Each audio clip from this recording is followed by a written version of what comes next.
Hare Krishna, Krishna Krishna Hare Hare, Hare Rama, Hare Rama, Rama Rama, Hare Hare.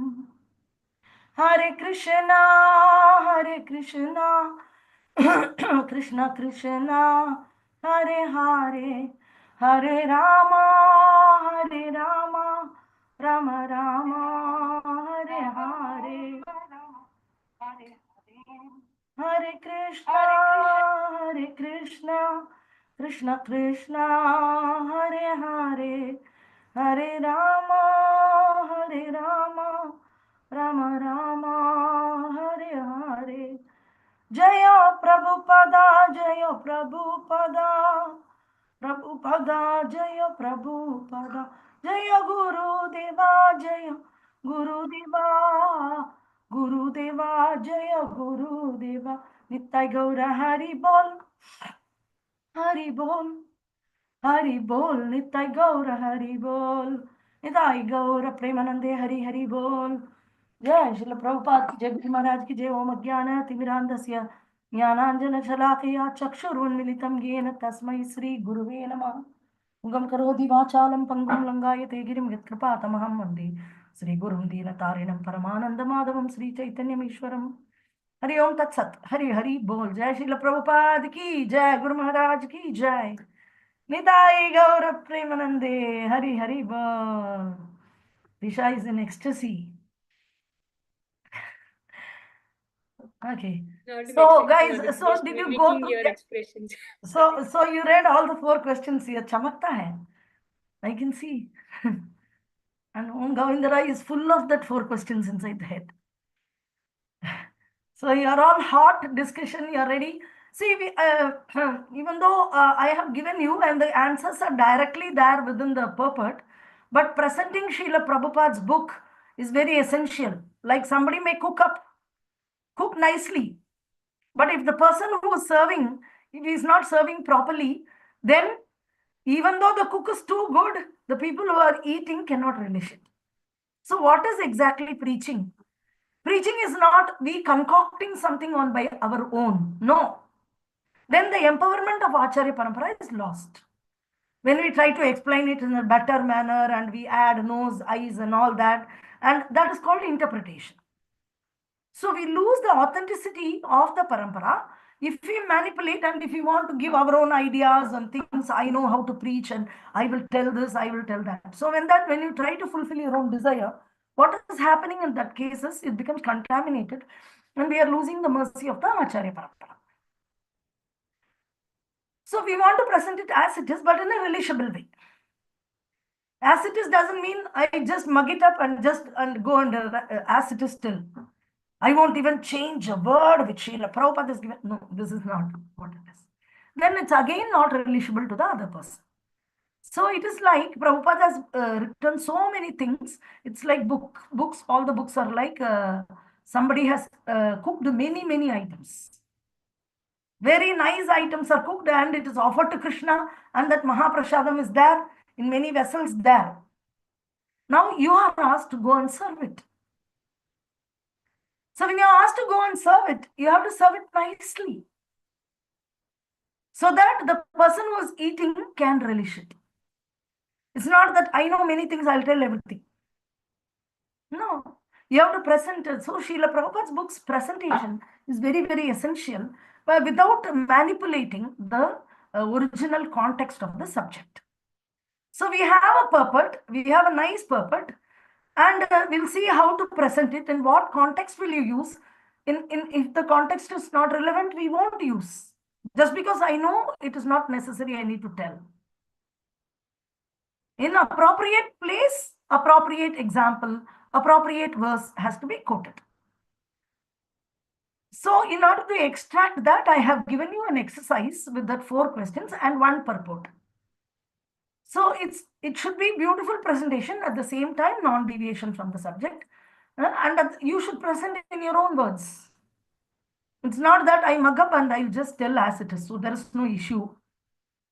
So we are not here for argument, we are not here for any tarkavada. We are here to nicely present the subject, transcendental subjects which are presented in Srila Prabhupada books. Nicely. So that it is digestible to the others. So let us take an example of the same feast which is cooked in the temple and nicely offered to the deities, and this is there in many vessels. And a lady is bringing a small child, 3-year-old, 4-year-old child, or maybe 1-year-old child. So will you also give a leaf plate? Okay, you also take. And rice, dal, sabji, everything will you put for the baby? You won't, right?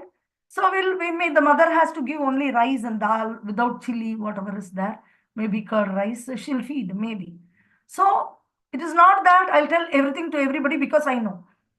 That is not preaching. The way we are presenting Srila Prabhupada books, they should become attracted to read Srila Prabhupada books. This is very essential. They should relish. At the same time, they should understand that Srila Prabhupada has provided very nice things. So this attraction for reading Srila Prabhupada book is very, very essential part of preaching. And you should encourage them also to read the books. So no, I will say, you listen. Where did you get information? I won't tell it. Sorry.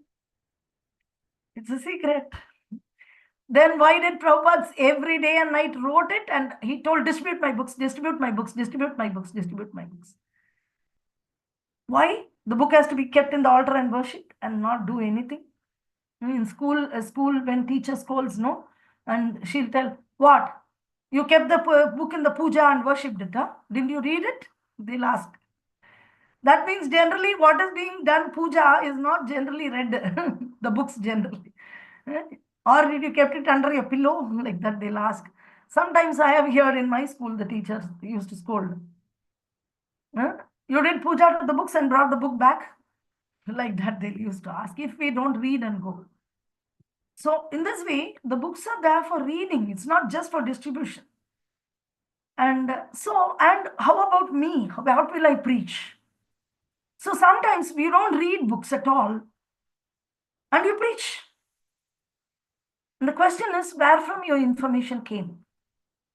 Is your preaching authentic? So the preaching is not authentic. Unless otherwise you present the Acharya's books as they are, very nicely, in a palatable way. Present it in your own words. Little bit examples you can take here and there, but there will be imperfections. People can easily catch you with that example. But when you quote proper example, they won't catch. This is also a protection for your speech. And little bit, of course, we can add some 1 or 2 examples, but gradually it should not grow like a poison or cancerous that you tell so many other things and without Prabhupada. So it's very, very essential. So I've given you this exercise which will make you train in presenting from Srila Prabhupada books in a nice way. A very elegant and very authentic presentation of Shastric books. Like sometimes when in the exam, when students fail and if they ask management, why did you fail? It was out of syllabus. Right? So even you don't want out of syllabus.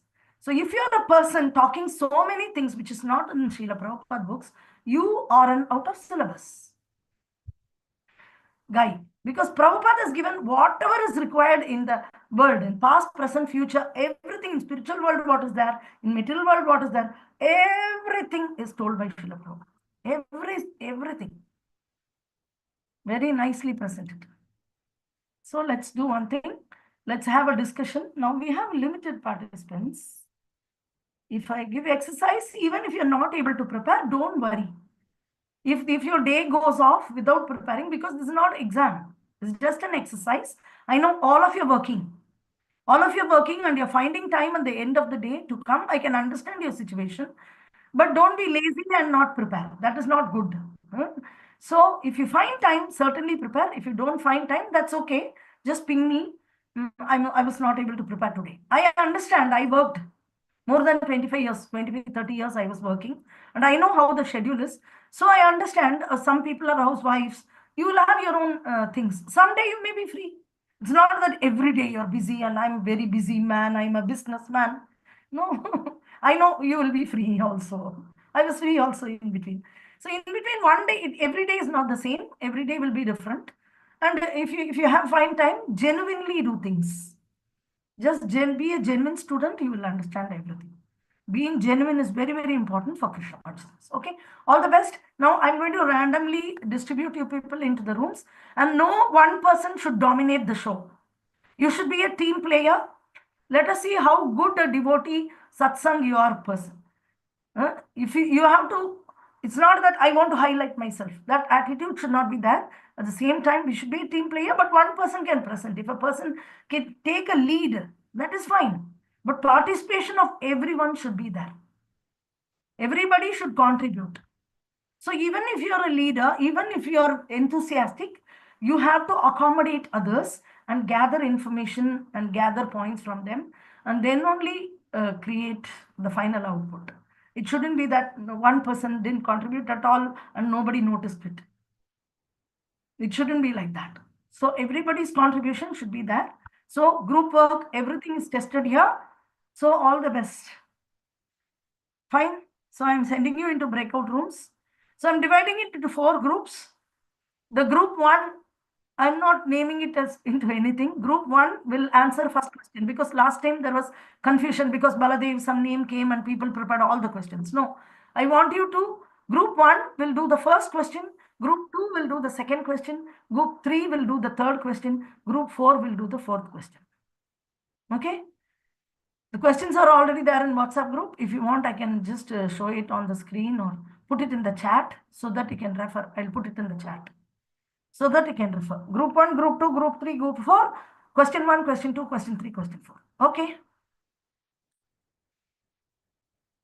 I'm going to make 4 groups. Assign automatically. I'm creating.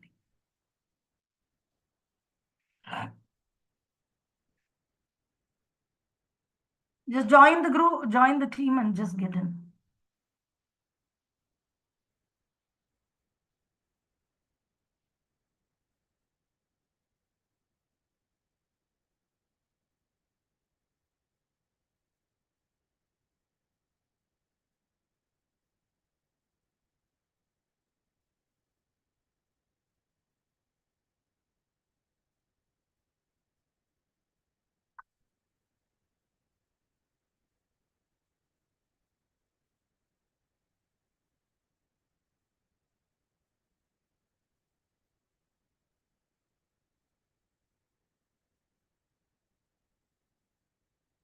Vinay, you're having any trouble joining?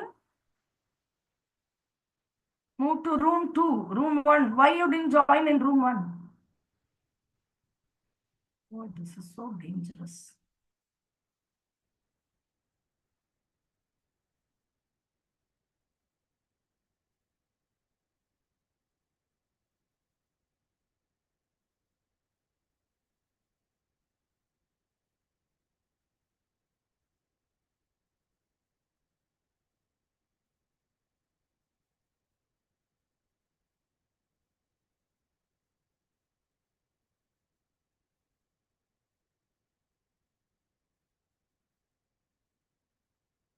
Haribol Vinay, why you are not joining? Vinay?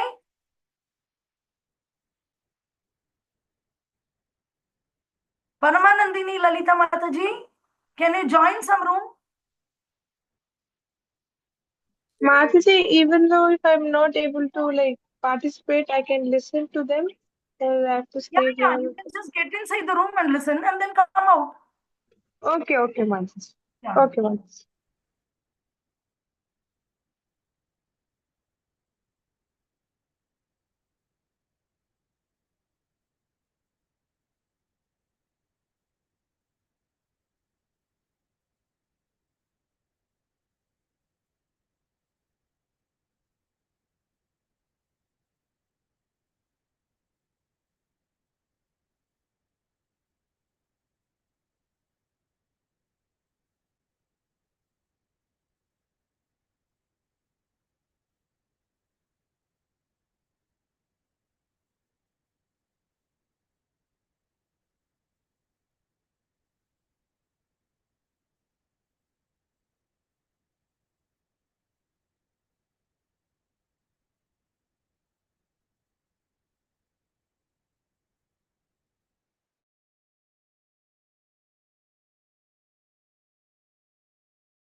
Vinay, you are having any trouble joining in? Vinay?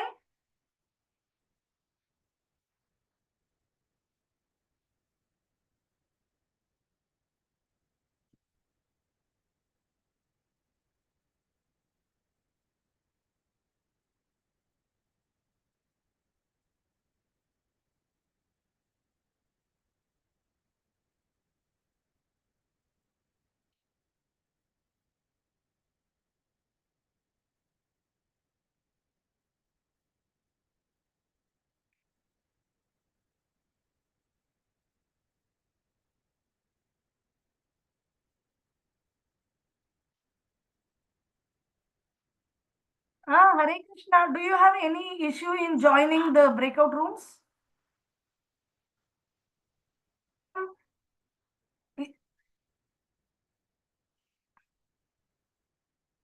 Okay. Okay. Okay.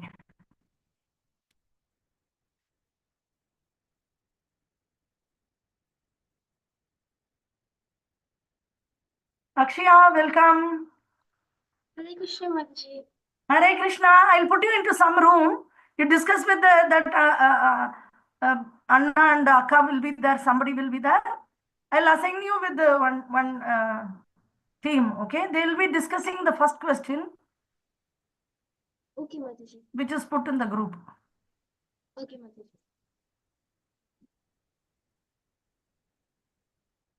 Or I'll put you in the group room. You know. Jivesh, Navneet, Govind Das, and Sumedha. Adarshak, Sri Hari.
Hare Krishna.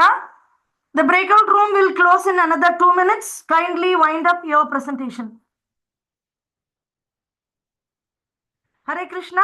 The breakout room will close in another 2 minutes. Kindly wind up and conclude your presentations. You have to come out.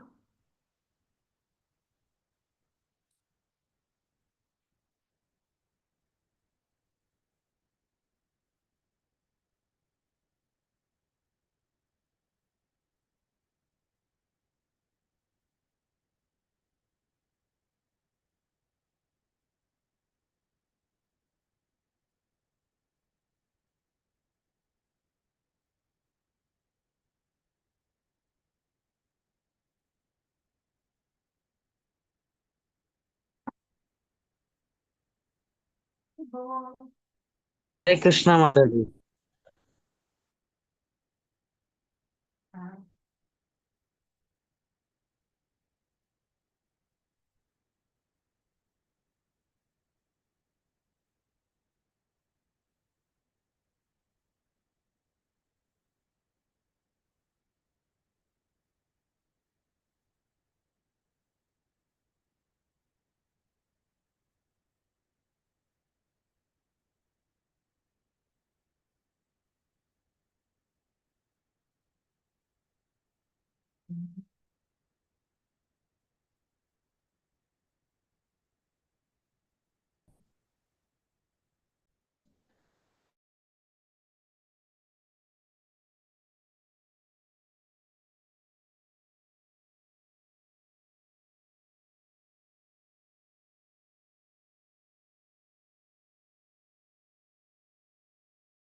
Okay, welcome back.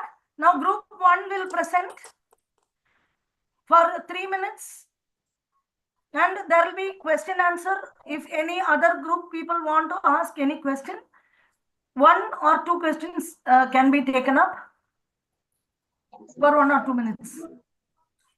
Then the second group will present. Okay, shall we start? Yes, you tell the question and then answer. Yeah.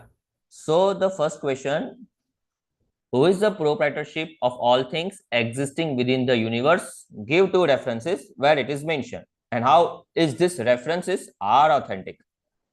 So who is the proprietorship of all things existing within the universe? That is Sri Krishna. But you have to give the 2 references. The first reference is the first shloka, Isha Vasyam Idam Sarvam, that all things which are emanates or inemanates belongs to Supreme Lord, which is mentioned in the Bhagavad Gita. This is the second reference, 7th chapter, 4 and 5 shloka, about Parashakti and Aparashakti, that Aparashakti has nature elements, earth, water, fire, ether, mind, intelligence, ego. So these all are the inferior energy of the Supreme Lord, which emanates from the Lord Supreme. And Parashakti, that is living entity, organic energies, superior energy. So there is nothing in this universe which does not belongs to Para and Aparashakti. So therefore, this whole thing within the universe, the proprietorship is the Supreme Lord. So, and give 2 references why it is authentic, where it is mentioned. We have covered, and now Santushta Nitai Prabhu would like to carry on here the authenticity, and then I'll add something. Prabhuji.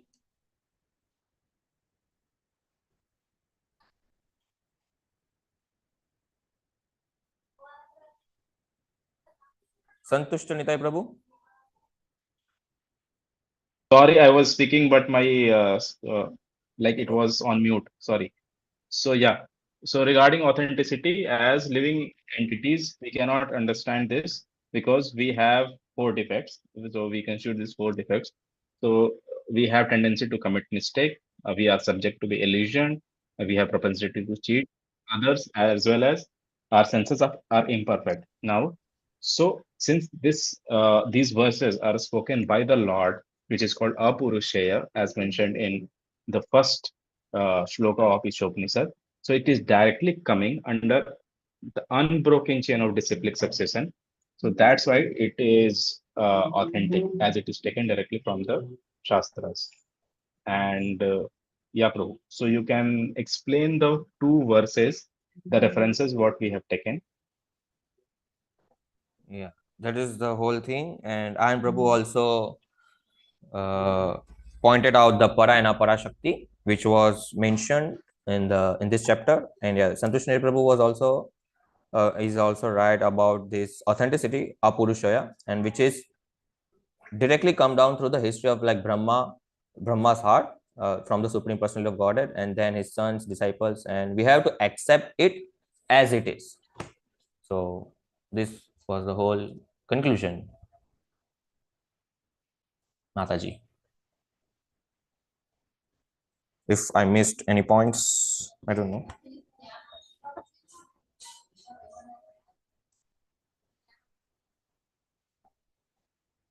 Yeah, done. We are done. Hari Bol. Thank you very much. Anybody has any questions to them?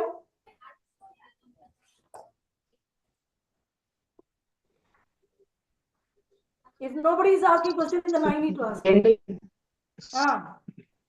Sorry, second example I didn't get. First example I got means Isavasam.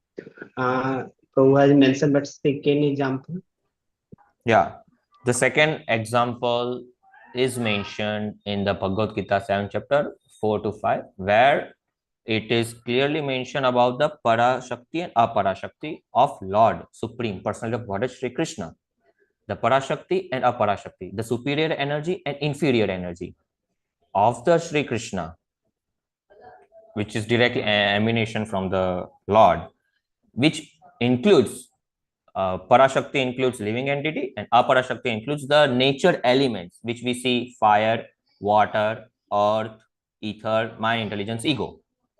So if you don't understand, I would like to share one example. See, if we are building a house, so house is made from wood, metal, cement, all other elements which is already present in this universe. We are just gathering it and building a construction, right?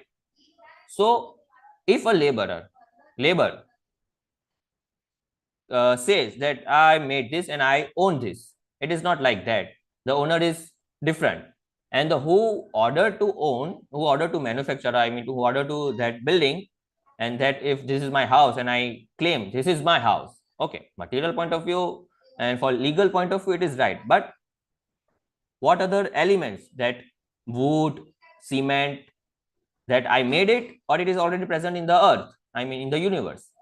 So indirectly this whole universe belong to Sri Krishna, which is the energy of Sri Krishna. Get it or not? Akashak Prabhuji. Yes, Prabhu. Yes, Prabhuji. Thank you very much. Done a good job. Thank you. Thanks for the effort. Now let's go to the team 2. Kindly start presenting. Hare Krishna. We have the question, why we cannot claim proprietorship of anything. Give 2 examples to prove this. So we cannot claim proprietorship over anything because everything belongs to Krishna. So Krishna has 2 energies, para and apara, and in apara prakriti we have earth, water, fire, air, ether, mind, intelligence, and ego, and all the living entities come into para prakriti, and both these energies are emanations of Krishna. So therefore he is the controller and proprietor of everything, and that's why we cannot claim proprietorship over anything. And Therefore, we should only claim or accept what is set aside as a quota for us. That too, knowing that it is given by Krishna to us, not that we actually own it or anything. It actually belongs to Krishna, and we are given it for use, that purpose. And one example to understand this would be like how we have all the raw materials like stone, bricks, cement, and we can make a building out of it. Like making the building out of it doesn't make us the proprietor of it, because ultimately the basic materials are coming from Krishna. We don't claim proprietorship over it. So Krishna would be the proprietor, as he's the supplier of the basic elements of those. We also have another example to understand this, and Divya Rupa Mataji would be sharing that. We also see like how cow is giving milk, but cow is not drinking milk, cow is eating grass. Like that is her quota, and she's drinking grass only. As how we see tiger also, when tiger is hungry, tiger is not going and running here and there and going and eating grass or wheat or rice, nothing, because tiger's quota is like it will eat flesh or animals, like whatever it is, but it will not eat the ones which is not assigned for his quota. So like similar way, so tiger is not claiming proprietorship of what cow has, like cow is eating grass. Similarly, cow is also not claiming proprietorship of what tiger is eating. So like, yeah, so Lord is only the proprietor of everything, and whatever is assigned for our quota, we should be like, so that is for us, like whatever is assigned or whatever is given to that, we cannot claim proprietorship about anything else, whatever is not assigned, whatever is not given to us. Yeah, that's all. Thank you.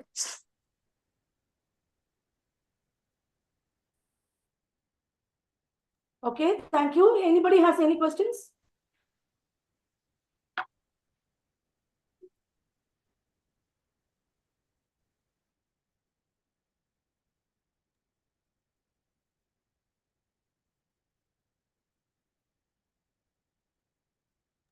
If nobody is having a question, then I have a question. So I'll give you one more chance. Mataji, on proprietorship, right? So though the resources, Lord is a proprietor for the resources, we still use those resources. How do we know to what extent we can use those resources?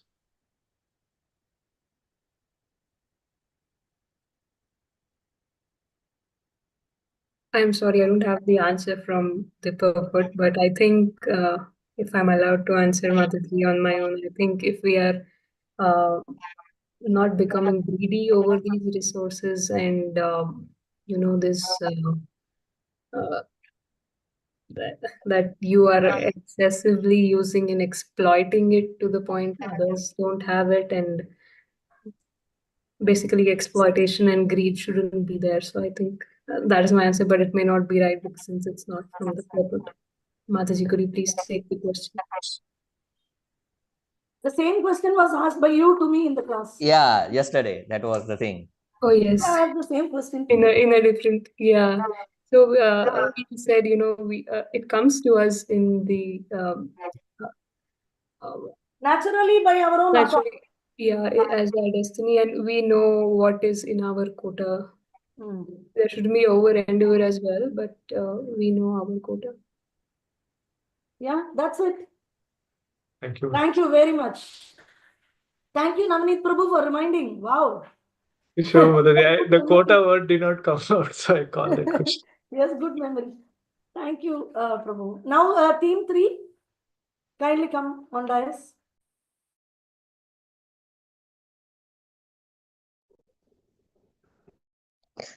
Hare Krishna. Mataji, Akash, okay.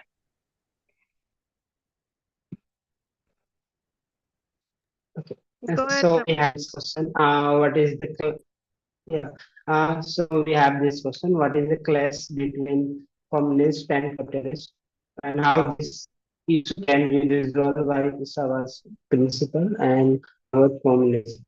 So have a proponents and and capitalists. So all the resources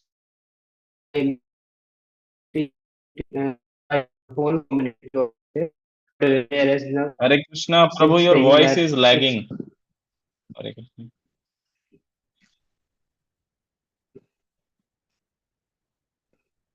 oh, 1 minute. Yeah, so sorry, due to maybe network issue, because here we have not so good network. So now I am audible little bit. Yes, yes, yes. Yeah, so means a communist means means they are claiming that all the resources are owned by the whole community or a state, and it should be distributed equally, whereas capitalist saying that no, it's all the resources are owned by privately, means some business community who is giving money capital like that, and it should be means owned by them only. So these are the actually classes between communist and capitalist, and actually how this will be resolved means Sakshi Mataji will say, means how we can resolve by this Isavasam principle and Bhagavad Gita. Yeah, Hare Krishna.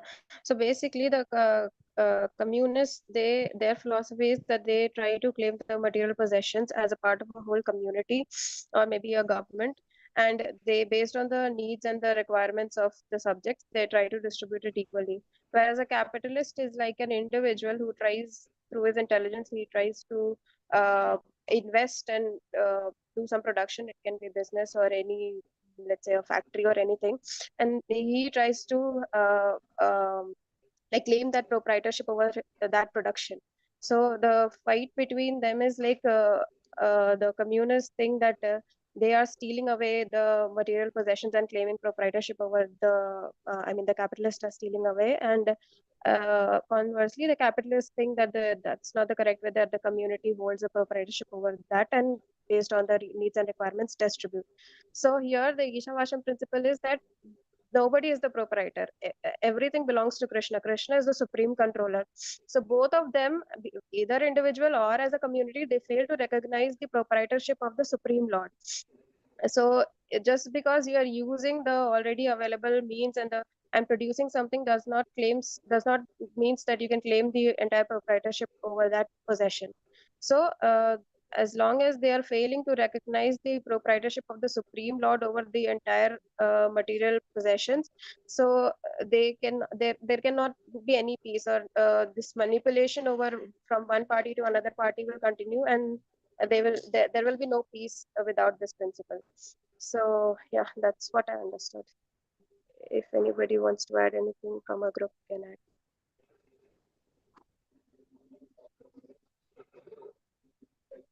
Okay, or any Thank you. questions? Anybody has a question? And there are, okay, I'll come back to that. There are two keywords I had put with the question. Did you get anything? We'll talk about it later after the session. Okay. Akashapka Prabhu, can you just highlight the question again? No, leave out. Anybody Okay. has any question to this team? Yeah. So it was mentioned what is Bhagavad communism, like Ishwar and Bhagavad communism. Yeah, I would like to ask, how is it possible to convince the communist and capitalist to go through with the flow with the Ishavasyan principle of Bhagavad communism? Is it possible to convince them? And how is it possible if he goes? Yeah, so in order to convince them, we need to make them understand who is the supreme proprietor, or who everything belongs to. So at this point, they think they are the proprietor of everything that is there in the world. So with respect to the scriptures, we need to make them understand that who is the supreme proprietor and how everything belongs to, since everything is existing, somebody is there, somebody is the creators, they haven't created this, so somebody has to be there. So who is that somebody, and based on that we need to make them understand who is the supreme proprietor, how everything belongs to supreme lord of Krishna. So that is, I think, one way to make them understand. And about Bhagavad communism, I am not sure. So I think I missed that, and I think it is the same thing. Asia Vasyam principle or Bhagavad communism. It is the same, I think, what we Okay. understood. Very good. Thank you very much. We'll discuss on this a little later. And go team 4. Kindly come and present. Hare Krishna Mataji. So our question is, as a human being, one should be a vegetarian instead of killing animals for food. So what is wrong in this statement? So yeah, it is wrong to think that simply by being a vegetarian, one can avoid the reactions of material nature, because vegetables also do have life, because a part of a plant is being cut. And it is nature's law that one living entity is meant to be food for the other. So if we eat vegetarian food also without offering it to the Lord, we verily incur sin, as it is said in Bhagavad Gita 3.13. So if we neglect the instructions of Vedic literature, our life becomes risky. So as a human being, we should recognize the authority of the Supreme Lord and become his devotee. Hence, one must offer everything in the Lord's service and partake the remnants of food offered to the Lord. So, Lord also states in Bhagavad Gita 9.26 that he only accepts vegetarian food stuff from the hands of a pure. So, therefore, it is not about becoming a pure vegetarian, but one should really become a devotee of the Lord and offer food stuff to the Lord and partake it as prasadam. Hare Krishna. Hari Bol. Any questions?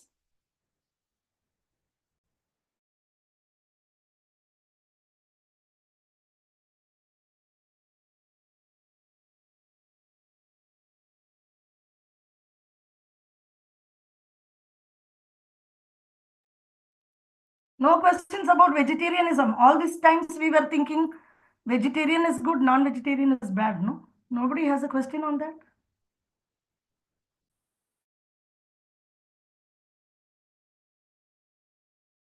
Okay.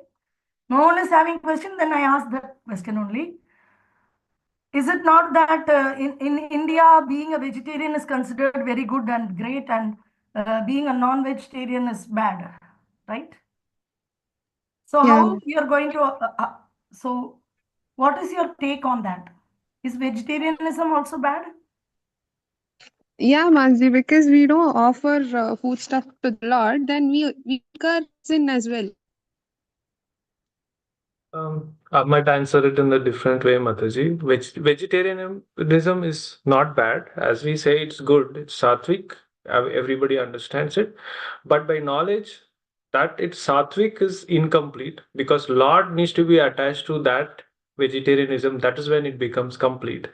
And if we think that by consuming vegetarian food, we are not harming the nature and we are legally obliged to take it, we are not, because still we are disrupting the nature and we are consuming a living being, and we will always face its consequences. And when we are in vegetarianism and in full knowledge of the Lord, we understand who the Lord is and how the nature is acting, and understanding the Vedic literatures. We also get into the devotional service and understand that we need to offer everything to the Lord and take it as a mercy of the Lord and then consume it. At that point, we don't have so much of a risk of having the reactions of consuming vegetarian food. So, as a word, it's incomplete until we have Lord attached to it. Excellent, Prabhu. Thank you very much. Hare Krishna, Very clear Mataji. explanation. Yes. Yeah, now Navanati Prabhu explained is, I mean, I understood what, Now but everybody is he raising hand for what? he says, I mean, sattvic food. So I am in confused. Truly, I am in confused. What sattvic food is? Is a prasadam or a normal vegetarian food? Sattvic food is basically Prabhupada says in other places in Bhagavad Gita, talking about different kinds of food, where the different states, sattvic, rajosic, and tamasic. When we eat sattvic food, we are aligned to having spiritual thoughts. When we have rajosic, we tend to enjoy, and in tamasic, we stay in My ignorance. question is without Prashant, without offering to the Supreme Lord, God, Nitaya, or Radha Madhav, is the food sattvic or it is on the? No, without, yeah, it could, it's mostly sattvic, Prabhu. Maybe I used the word sattvic, but it could be Prabhu, Navneet rajasic and Prabhu, can I tamasic get as it? well. Yeah, please, So Mataji. what Navneet Prabhu said is correct, Om Govindarai Prabhu. The reason is material nature has three modes. Tamasic, Rajasic and Sattvic, all three are matter. Material. Sattvic is material. The word Sattvic, Suddha Sattva is transcendental. So Daiva Prakriti, Divyam is Prasadam is Divyam. It is not Sattvic. Divyam, because Prasadam is not matter. But Rajasic, Tamasic and Sattvic, all three are matter. They belong to material. So we say three modes of material nature. So material nature has three things. So some misunderstand that Sattvic is transcendental. No, Sattvic is not transcendental. Sattvic is also matter only. So if it is not offered, it may be plain Sattvic, but Sattvic also binds. Srila Prabhupada gives a very beautiful example. If a person is bound by an iron chain or a silver chain or a gold chain, he's bound. So Tamaguna is like iron chain binding. And Rajoguna is like silver chain binding. And Sattva is like gold chain binding. But they are bound by matter. So Sattva is nothing but matter only. It's material only. And we are not advised to be in any of these modes. We are supposed to be in transcendental mode. Transcendental means beyond this. So Prasadam is transcendental. And vegetarian is Sattvic. But Sattvic will also bind one. Karma is there. They have rebirth. Everything is there. Maybe a little better. When somebody is eating meat, is born as a tiger in next life. Somebody is eating vegetarian, is born as an elephant. But both are animals. That's a non-vegetarian animal, this is a vegetarian animal. Insofar you don't offer to Krishna, then you're still an animal. Yeah.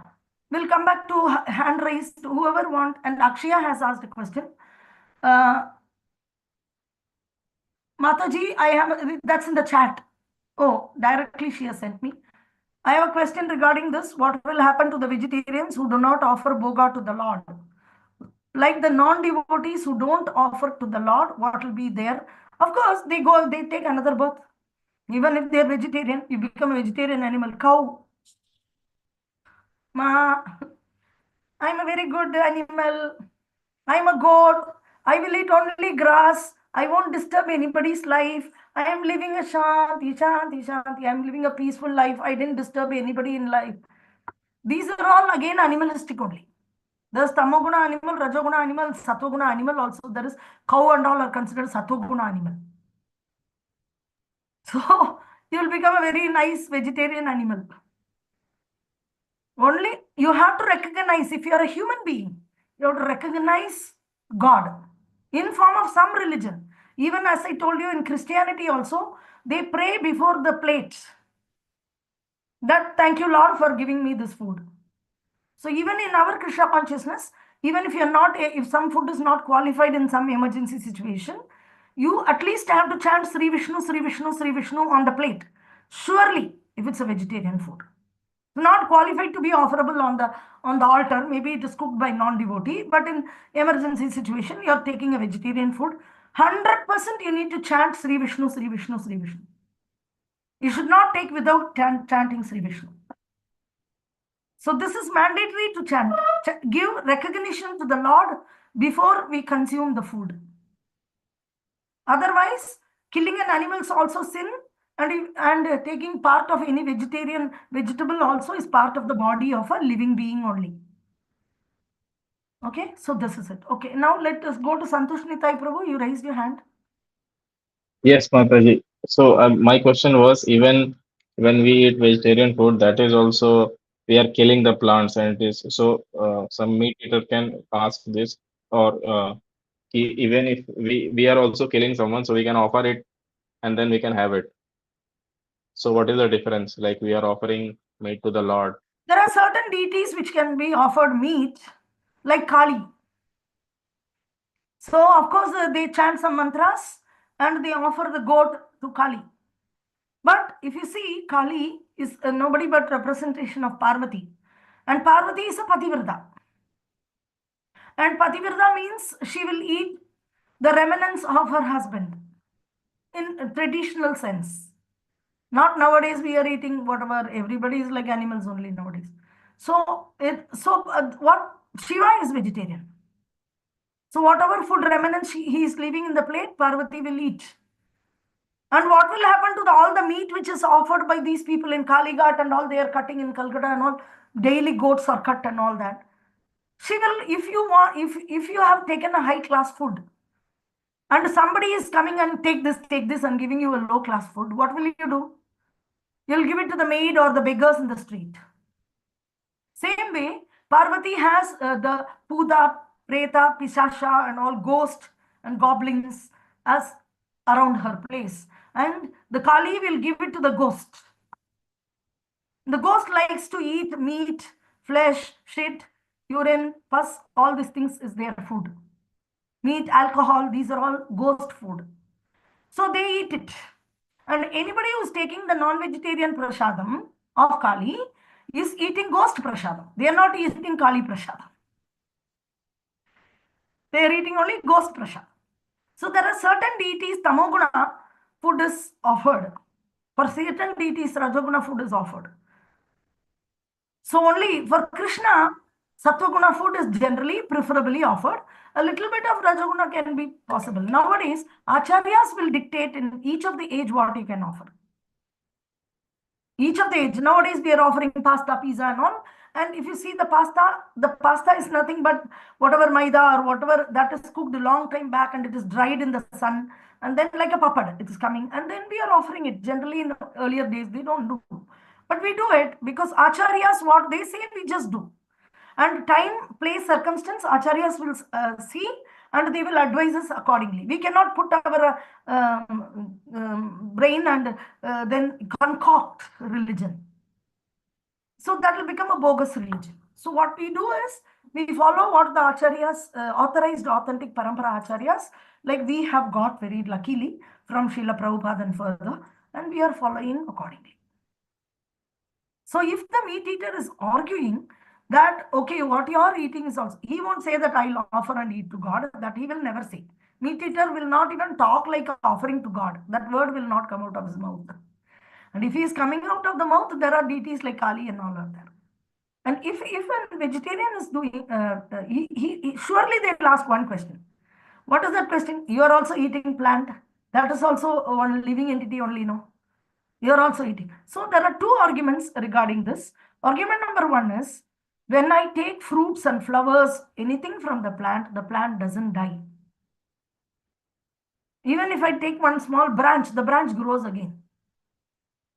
But for an animal, if I cut the leg, will the leg grow again? It's finished. So first of all, and it's so, no, this is in for just a logical point, but actually the point which is given by Srila Prabhupada is very, very simple. Eating vegetarian is also wrong, but offering vegetarian, we don't offer non-vegetarian, we offer vegetarian. So Krishna, of course, it is not the plant is giving fruits. The plant is, for example, take a banana tree, it gives fruit also, flower also, everything. And trunk, if you don't take it, it is anyway going to fall down. And if it's a coconut tree is anyway going to, that coconut is going to fall down. It's a product. The product of the, like for example, cow gives milk. People say, hey, milk is also blood only. No. Very, very simple. Or it's a very simple. Mataji, GS Pro wants to ask one question. Yeah, let her. He can raise the hand or I can. So this is one argument. So of course, logically, if you start arguing, it will go on and on and on, provided that person is not a sincere questioner. The persons, they 100% decided, I will eat meat here. And this vegetarian guy, I want to defeat. I'm more intelligent. Vegetarian is like a vegetable person. And he's a fool, number one, he's wearing tilak. This is what is their thought. And they think bahut samajdar. And they want to defeat you. To those people, you should not waste your time and move away from that place. By argument, you can never win anybody. You will lose the person. You should preach to favorable people. You should bring favorable people and preach. Never by logic and argument, bhakti can be important in anybody. But when they come, when they ask, when they genuinely come to your Bhakti Vriksha program and they ask, then we can explain. Or if the person you understand there is a genuinity, then you can give explanations. So giving explanation is something different from getting into an argument. So you know 100% the other guy is not going to accept. You can feel it. In my office, I had guys like that. Earlier, I used to waste time. And that guy will never come. All my preachings were with my colleagues in office. So here Prabhupada very simply mentioning that of course it is true if you are eating plant also you are eating sin only. Yes, agree. Agree with the meat eater. And say that we are not vegetarians, we are prasaditarians. We eat prasadam. And in case if there is no opportunity to eat prasadam, we get vegetarian food and we pray to the God and to purify it and be gratitude that he gave that. And then say Sri Vishnu, Sri Vishnu, Sri Vishnu, and you take. So we don't take vegetarian at all. We take prasadam or purified food by chanting Sri Vishnu. These are the only two options for devotees. Okay. Navaneet Govinda Prabhu raised hand. Before that, Jivesh Prabhu, would you like to say something?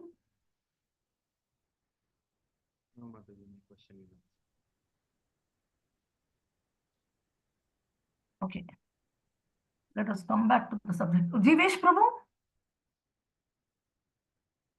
He's with you means he can speak in your phone, Santosh Nitai. Till then, we can go to Navaneet Govinda Prabhu. Yes, Prabhu, you raised your hand. Mataji, this is one related to the nutrients and the protein for vegetarians. There is a lot of doctors or scientific research which they come back and say that, I mean, this question sometimes it comes to me as well. I don't know if I'm kind of nutritionless, but saying that vegetarians, what they eat, they very less proteins. We don't have enough.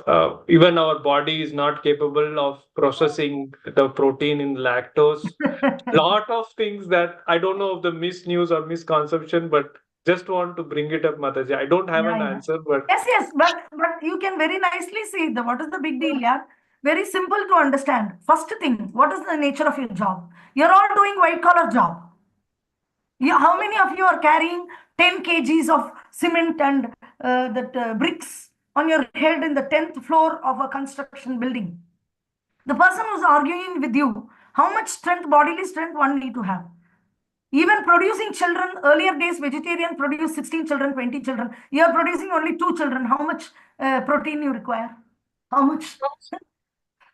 You're a junk. You're sitting in the office and in the AC and you're asking this question. How much takat you require? What is your nature of job? Second, are you interested in intellectual ability or physical ability? Physical ability, hardly anybody is into physical labor. Very, very minimum. Now, after lockdown, everything is door delivery. Even you need not go to a place to purchase something. And all of you are having vehicle to go. How many of you are walking 50 miles, 30 miles every day? No one is doing any laborious work. How much bodily strength you require? What do you do? All of the vegetarians are falling down and dying. Huh? And all the non-vegetarians are very hefty. What are you going to do with your heftiness of the body? Point number one. Second, dimag, the most intelligent. Earlier times, if you see, even in schools and colleges before 5 years, 10 years, if you see, I can even say 15 years, 20 years before, all government posts were occupied. Why there was quota system came in India?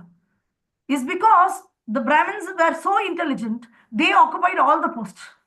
Any interview, they'll pass first. All the school first, college first, all the state first, country first, everything will be like Brahmins, vegetarians. So what they did is they said quota system, everybody should get the quota. Why this fight is coming? Is because the vegetarian is the most intelligent. Then what happened nowadays? It is not so. Nowadays everybody is performing equally. Why? Everybody is non-vegetarian. Even that Brahmin started eating non-veg. He started eating cake with the egg. Then that guy also lost his dimag. So intellectual intelligence is proven by vegetarianism over many, many years in India. They are considered most intelligent in India. Here, Brahmins. Brahmin or any vegetarians, they were considered very intelligent. And they are not very arrogant. They are not very emotional. And immediately get anger, kill somebody. That they won't do. Dimag say. They will search dimag say no. Even if they get angry, they know how to control it. So this was so you can put forth all these points to those people who are talking to you regarding vegetarianism. Of course, we will come across this every time. They see the tilak, they start talking. If they're sitting with us in the dining table, they talk this. The food court, you go to food court with some of your team, then they'll start talking this. So this is very casual, and we should very politely present, but sharply present this. That is essential. Mother, I would like to add something. Yeah. I sometimes come this kind of question and I destroyed after all this kind, and then I say, you can understand elephant, the animal, bull, which are herbivorous. They have much more power than yours. They are eating only grass, not even non-veg, the flesh. They can pull you out like anything. Like you will head your up, horn, and then you blew. Elephant will. So these are the few examples we can take this on with this. Yes, very wonderful. Yes. Like this, each one of us can think for some points, even that herbivorous, carnivorous features, like with the teeth and the digestive system, it doesn't digest. So the meat has to be put so many masalas. So overcook it with many, many, many masala. And then that masala will go inside the digestive system and forcefully digest. And it is just destroying your digestive system. So which is more healthier? The one which easily gets digested through your system, or you put so much masala to digest. Okay, Disha? Marzi, I have a question, and before that, I would like to add some point, if I may. Yes. Like Prabhu was mentioning, people question about the nutrient values that we get being vegetarians, right? So my doctor, who is a Muslim who eats meat, he himself says, I am taking B complex every single day. You also have to take B complex every single day. I am taking vitamin D every month. You have to take vitamin D every month. Non-vegetarians are also taking supplements. So if supplements is a thing, and also Maji, he only told me this, that the digestive system of the carnivorous animals is very short. And our vegetarian animals and even human beings, the digestive system is very long, as in the lengthwise also, and the time procedure is also very long. So for those type of systems, it's this is like a scientific aspect what he told me. So we were just discussing. So for such type of systems, non-vegetarian food is okay. But if you put that non-vegetarian thing, that dry hard thing into such a long digestive process, it becomes like very, very dangerous, and it leads to many health issues also. So it's not related to devotion, but scientifically. Yeah. So first is our system is made to take vegetarian, but still as devotees, we are not vegetarians. If Prabhupada told once, if Krishna had to, why you are eating vegetarian? Then he said, Krishna told Patram Pushpam Phalam Toyam. So we are taking vegetarian. If Krishna said that offer meat and give it to and eat, and we would have eaten that also. There is a conversation with Prabhupada. We are not here to show I am a vegetarian. That's nothing to be proud. Because it's Krishna's, everything belongs to Krishna. In so far, you are not recognized, because the plant also feels pain. You think plant doesn't feel pain? You're taking sag, green leafy vegetables, you're taking palak. So you're taking it from, you can see they are bringing from the root. They have uprooted the plant and giving you in the door delivery. And the plant, you think plant doesn't have pain? Plant also has pain, and you don't have a right to create pain or to any other living entity. If you're cutting a branch, if you're taking anything out of the plant, naturally it gives some products. But even that products, when you pluck, they get a pain. And that is worthy only when it is given to Krishna. Directly going into the mouth, you don't have right. You didn't produce it. Who gave you the right? Just because it's vegetarian, it cannot cry out. Animals, you're seeing blood, flesh. Somebody is cutting, it's crying out. So you feel very awkward, so gross. But the taking from the plant is also subtle. They also cry. So we don't have right to bring anything directly from the market to the kitchen to our table. We don't have right. We have to offer it to Krishna and then only take. So that is why Prabhupada is telling that we are not vegetarians. We are prasadatarians. We are taking prasadam. That is our primary aspect. And in some situation, we are not able to, some things are not qualified because Krishna doesn't accept if it's not cooked with love. But if you are in some place where you're getting vegetarian item, only vegetarian can be offered, non-vegetarian cannot be offered. And that vegetarian Krishna takes, patram pushpam phalam toyam. But you don't have a facility to offer or not in a situation, you chant at least Sri Vishnu, Sri Vishnu, Sri Vishnu, not cooked by a devotee, then it's not qualified to be offered in the altar to the deities because Krishna expects love. Yome bhaktya prayachati. That bhaktya is missing. That patram pushpam phalam toyam, in that the bhaktya is missing, the cooked food. So you at least chant Sri Vishnu to purify. And then you take. So chanting Sri Vishnu is authorized. It is there in Krishna book also. And 2 or 3 places Prabhupada is mentioning about Sri Vishnu. In Bhagavatam also in purports he is mentioning. How chanting 3 times Sri Vishnu purifies the food. Even if it is not prasadam, but the karma free. It is karma free. Only vegetarian food. Yes, Sakshi. I had a question also. Yeah. Maji, so since we are talking about this thing, there is a use of leather items in which, of course, its animals are cut off.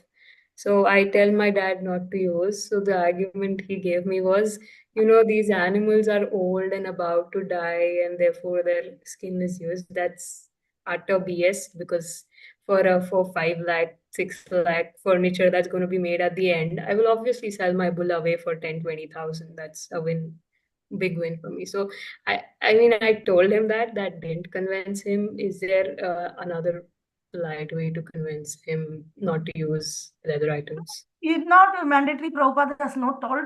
Bhaktisiddhanta Saraswati Thakur wore leather shoes and went to Vrindavan to show the Babajis that this is not the way we live our life. Okay, so consuming non-vegetarian is different from using. For example, you know how the mirdanga is made, traditional mirdanga? Yeah, it's made of cows.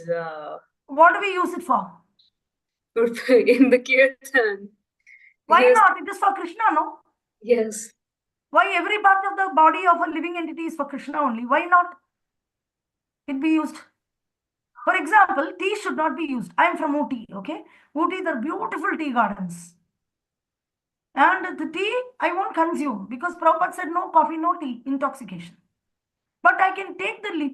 During Julan Yatra, we decorate the altar using the tea leaves. It is not that living entity is devoid of devotional service. It is not, everything is not for consumption through mouth. So, if already if you are going to use something in the service of Krishna, and that is made of leather or something, there is nothing wrong. But generally, we touch human skin, we take bath. I mean, not human skin, the dead skin of any animal, we take bath. So the Shastra already we saw in the introduction, what did we see? Cow dung is considered pure.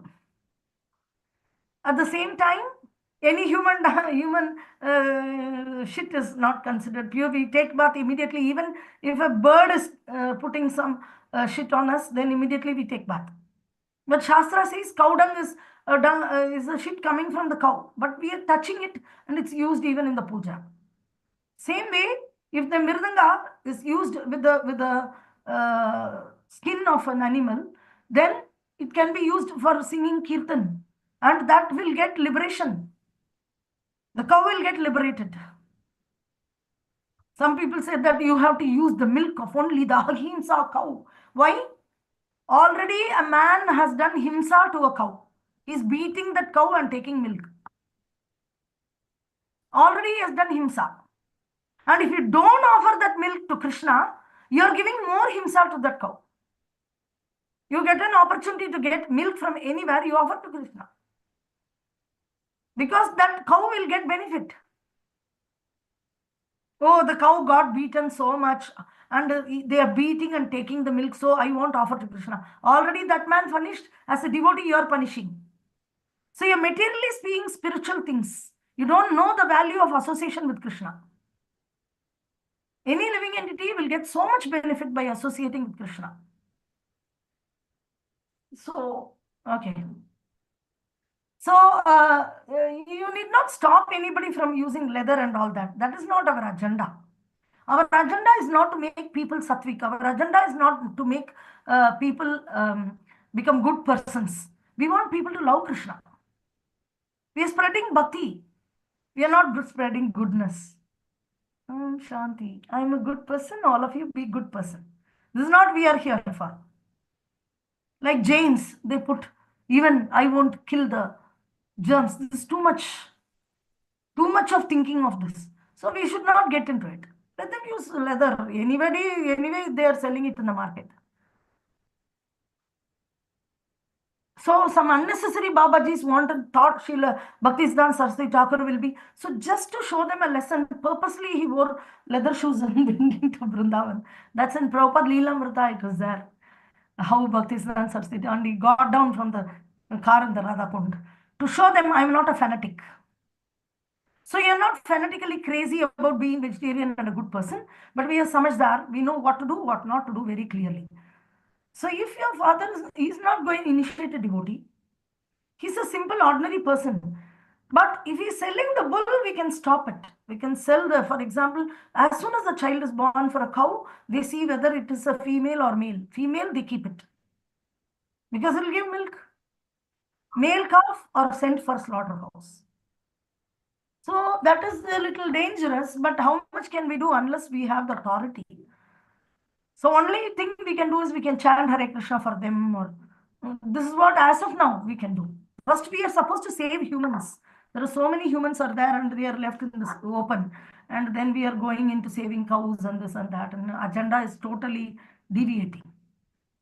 So if he wants to use leather, let him use it. Looks elegant. Let him use it. He's not going to be an initiated devotee or something. First, let him chant Hare Krishna one round. That should be your agenda. With great love and affection, you should make them chant 1 round, 4 rounds chanting. Then automatically they will know what to do, what not to do. Giving good advice to a person who's not chanting is useless. Any advice, make him a vegetarian without chanting. Is there any use? You want to make a person vegetarian, but he's not chanting Hare Krishna. My family, if you see my elder brother, we are Brahmins. They are all vegetarians. Of course, they take onion, garlic. Now, recently, they started adding it for some years, maybe 20 years, 30 years.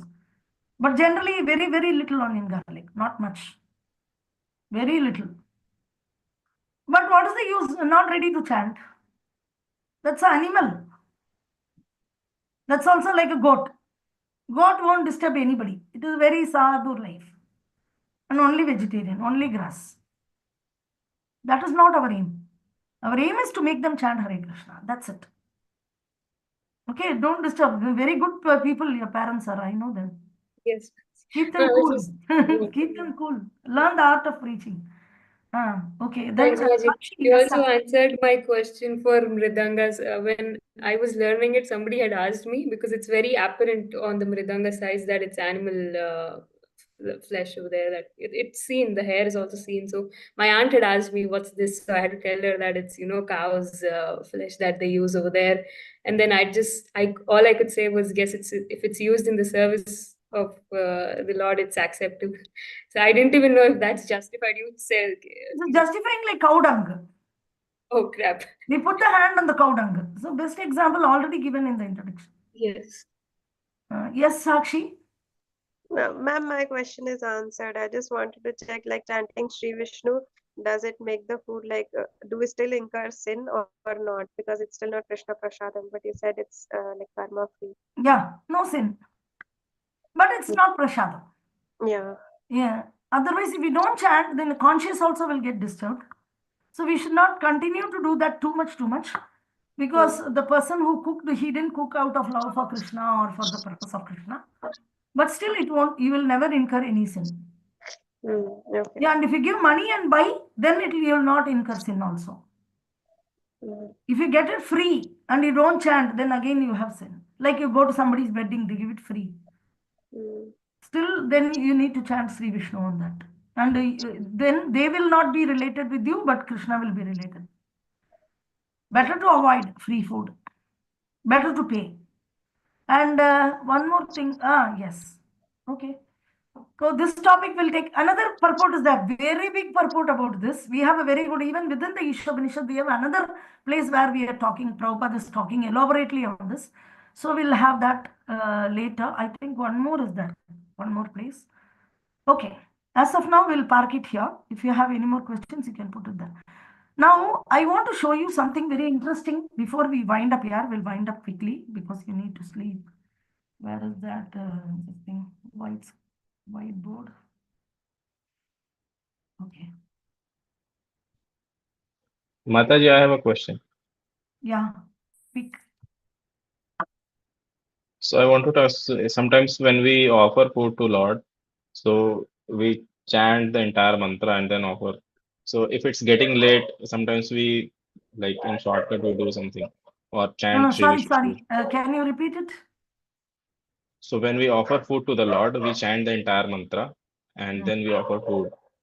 Sometimes when we are getting late, we just chant Shri Vishnu, Shri Vishnu. So there's a thin margin between like sometimes if we get, then we think it It's a very becomes. heavy margin. There is no thin. This is why not, yeah? Offer it will take hardly any time. Cooking takes such a long time. So we become very lethargic to. So I just want to ask how to check on that, like how to be always in conscious of that we should offer it to Lord and then only we should eat. So how to maintain that?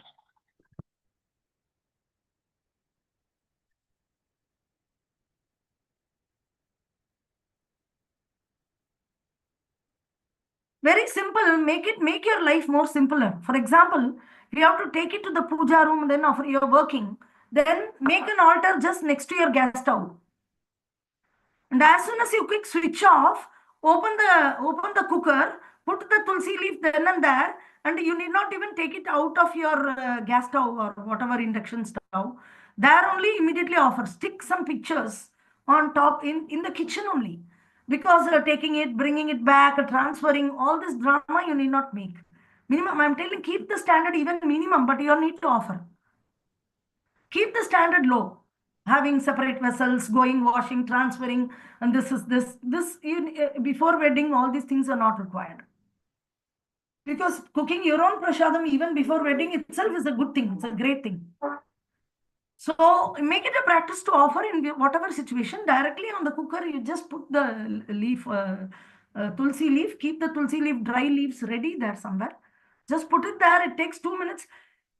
Just stand only Prabhupada Pranam mantra also okay. Instead of full mantra, Acharya's mantra itself is enough in emergency cases. And one more thing is also mentioned that if somebody is leaving, they are leaving for office or something, they need to pack the lunch, and it is very late. Then you can pack it in the packet and give it to them, and let them take it and go. They are going to eat only in the afternoon, but you can offer here. There is nothing wrong. Because they will eat in the afternoon only. This is for housewives or anybody. Or if one person is cooking, another person is rushing to office, then what you do is, hey, who is this naughty fellow? Scribbling everywhere. Okay. This in the middle of the night, this guy is. Okay. So then just pack it and send it in their box, and then you can offer. There is nothing wrong. Mataji, one more question. So sometimes we like get the urge to eat outside, like some pizza or whatever. So after in a month or after 15, 16 days. So that also shall we offer it or not? And second is when sometimes in office or if somebody gives something to eat. So that most of the times we avoid, but then it becomes very rude to not accept it, like what I feel. No, if you're a diabetic patient, then you will say, no, is it without onion garlic, right? It's a without onion garlic, like some regular snacks kind of thing or vegetarian. If you say you sweet. chant Sri Vishnu to the food, they need not even know. Let them not know you're chanting Sri Vishnu. Or if they know, doesn't matter. You say that generally I pray before I eat or something. You chant Sri Vishnu on it and then you eat. That's it. Very simple. We are not brahmacharis. We are not full-time sitting in the temple and speaking so many rules. We are part of the society and certain times, but don't make it a practice to satisfy your tongue always. It is going to come simply out as a shit next day morning. Remember this, then you will not eat. This is going to transform into shit tomorrow morning.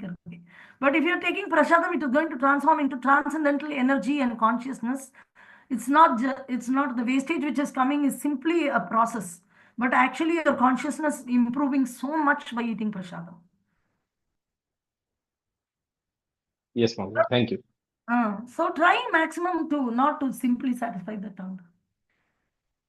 Sometimes if you want to just like there are many restaurants which are run by ISKCON, so you can choose to go there. And in rare cases, we do. Even when we lived in Bangalore, we have colleagues, even discussing Krishna consciousness. We lived in a place, South Bangalore. South Bangalore means not exactly South, it was near Electronic City side. There was no ISKCON center. There was no ISKCON satsang. Later, Krishna's mercy, it came. And we started one in one place. But till then, there was one person from Vrindavan. He has opened a vegetarian restaurant. That guy. So we have found out that, and every time we used to take our gang, we discuss Krishna consciousness only, but to sit and discuss also we required a place. Sometimes our home will be little far. It may not be near the office. So in office, we may not be able to discuss. So we will go somewhere out there and we'll have some time. Or sometime we are really hungry in the evening, really not eaten anything because of some pressure. Then we just go to that Jain restaurant and then chant Sri Vishnu on the food and take. These are exceptional. Exception is not an example. And don't think that you just need to satisfy your tongue. That is not required. That thought you have to give it some beatings on the chapel. Got it, Mataji. Beat your mind with the chapel. Okay. Next is, I wanted to come back to one point. I purposely put this, it's already there in the book, but I purposely put this also. Ishavashyam principle, Bhagavad communism, like this. So sometimes when you're handling questions, when you're presenting, people may come out with some terminology. So first thing, you should not get scared. No, I don't know what it is. Why do you have to be scared? It is relevant to that question. So sometime Prabhupada used to ask, somebody will ask, what do you think about anthropologism? Then Prabhupada will ask, what is that? Explain. After explaining, then he will refer the argument. So I like the Akarshak Prabhu went into Google. Okay, somebody is coining some term. No fear. Just going there and searching the meaning. Oh, it means this. So you have to get out of the fear of these terminologies. People will put various terminologies. So Bhagavad communism means everything is owned by government, but actual original government is Krishna. Bhagavan is the government. Bhagavan owns everything. So communism means the government owns everything. Bhagavad communism means God only owns everything. So same way Ishavashyam principle. People use these terms inside ISKCON. So many terms they use. Don't get scared by the term. So even Om Govinda Rai Prabhu, when it was asked, okay, there was written Ishavashyam principle. He said, I think it's the same. It just casually came out saying, I think it's the same. So this is like First you don't get scared seeing the terminologies. Second, try to find out, and if you're not able to figure out, ask the other guy, what does that mean? Explain it to me in words. I have never heard it. It is not that a person who is teaching or preaching should know everything. Don't try to pose yourself as if you know everything. We don't know many times so many things. So ask them, what do you mean by that? Explain to me. Then after they explain, then you give answer. So when somebody is questioning you, anybody who's going to give presentation or preaching should never get scared to face the questions. Got it? Okay, with that, we'll end here. So it's already 10:30 and more. So see you tomorrow. Hare Krishna. So we are going into mantra 2 and 3 tomorrow. So all are going to talk about Krishna as the main proprietor and other stuff, relevant stuff. Okay. Okay. जय श्रील प्रभुपाद की, जय गुरु महाराज की, जय वाञ्छाकल्पतरुभ्यश्च कृपा सिन्धुभ्येव च पतितानां पावनेभ्यो वैष्णवेभ्यो नमो नमः.